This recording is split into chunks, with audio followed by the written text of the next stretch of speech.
Tofa irin wannan bidiyon da wannan halin na 'yan South Africa yana ɗaya daga cikin dalilin da yasa lokacin da aka bani visa zuwa South Africa na ce ba na so, ina da son zagaye ƙasashen Africa domin haɗu da 'yan uwa 'yan Africa mu tattauna a cikin matsalolinmu, mu ɗanɗana al'ada da kuma nature, amma ba na da sha'awar zuwa South Africa ko kaɗan, domin kuwa mutane ne waɗanda ba sa darajta duk wani ɗan Africa. Suna ɗaya daga cikin ƙasashen Africa da muke tausayawa biyo bayan yadda Turawa suka zagaye ƙasarsu, amma su kuma hakan suke amfani da ita domin su musguna ragowar 'yan kasashen Afrika, tamkar dai yadda suke wannan danganan ya je da bizar ziyara inda ya zauna yana sanya farata da kuma sanyawa mutane gashi, amma sai suka tare shi inda suke gaya masa cewa ya kamata ya koma, abin da yake ba daidai bane, ya koma kasarsu, ya je ya gyara kasarsu. Su ba sa son irin wannan abin da baki suke musu. Shin kamata ya a ce dan Afrika ya farin ciki in ya ga dan Afrika, ko kamata ya ci zarafinsa a Afrika?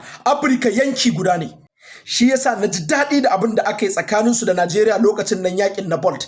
South Africa kamfanonuwansu suna cikin ƙasashen Afrika, suna samun albarkatu, amma kuma 'yan ƙasarsu suna cin zarafin ragowar 'yan ƙasashen Afrika. Jama'a, menene ra'ayinku dangane da wannan?